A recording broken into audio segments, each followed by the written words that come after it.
are going to do? Well, the stalking protection orders that come into force tomorrow will enable a force like mine, Sussex Police, to help a victim of stalking almost immediately. So at the moment, if you want to get some sort of form of injunction against the stalker, you have to apply to court yourself and go through a very lengthy process. This will allow the police to apply for that injunction order, and it will stop the perpetrator perhaps from coming near you or approaching you. Plus, it will have some positive requirements attached to it as well, so you can actually make sure that the perpetrator perhaps goes to a programme of help if there's one available in your area. Of course, there's been some really upsetting and troubling cases reported about, women who've reported people for stalking. Nothing's happened, and as a result, they've gone on to even lose their lives. Yeah. How important do you think what the changes are now? Well, this is a big step change in the right direction for all of us. Unfortunately, I too have been and continue to be a victim of stalking with a small group of individuals who seem hell-bent on making my life really difficult. In fact, one has a custodial sentence at the moment that's been suspended for 2 years. So like many victims, I really can empathise with this. And I know from my own experience, having to go through the civil courts just to get an injunction was a terribly gruesome experience. And the civil and the criminal courts, when we originally applied to those, they let me down as well. So I think with these stalking protection orders, this gives the police the opportunity to intervene on behalf of the victim. If you're a victim of stalking, you often don't even know. And we very often get victims who phone the police and they say, well, I'm not sure. So first of all, we've now invented an acronym for FOUR so that the police can easily identify whether it's stalking or harassment. So if the behaviour is fixated, obsessive, unwanted or repeated, then the police officer in the first instance will know that that's stalking. Stalking has a criminal conviction attached to it now, thanks to the new law that's recently come in. And these stalking protection orders are part of that new law as well. So they will allow the police officer who's identified stalking correctly in the first instance to put an injunction in place to give the victim some time and respite.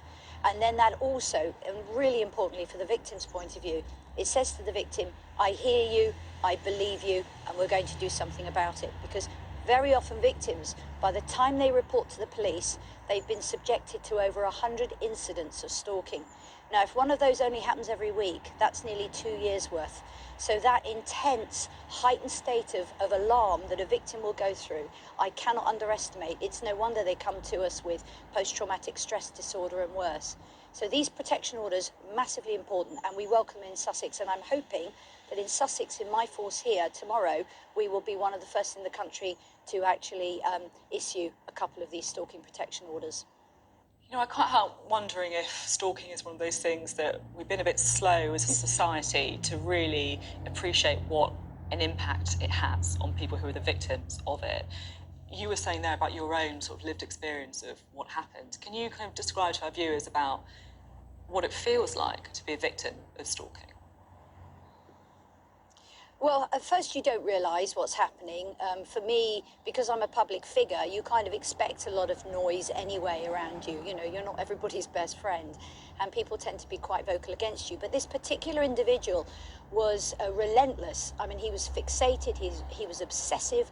He emailed lots of people, he went across social media, he printed stuff about me, calling me a paedophile, a prostitute. I was accused of murder, of child sex abuse, you name it. And he then professionally tried to attack me by contacting professional boards that I sit on and people I work with. And it was just relentless, and there were pages and pages across social media. He was then able to connect with others of a similar ilk in my county, so there's 4 of them now, and one of them I'm in court with next month. And this has been going on for nearly 8 years. So as a victim, and I suppose I'm one of the luckier ones, because some of the victims I meet have just had the most awful experiences. People, their perpetrators have been put in prison, and they know they're coming out soon, and they're terrified for their lives. I had one woman held my hands and she said, he's coming out next year, Katie, I know he's going to kill me, you've got to help me. So you're absolutely right, this is an invidious crime, and I think what we're seeing is just the tip of the iceberg.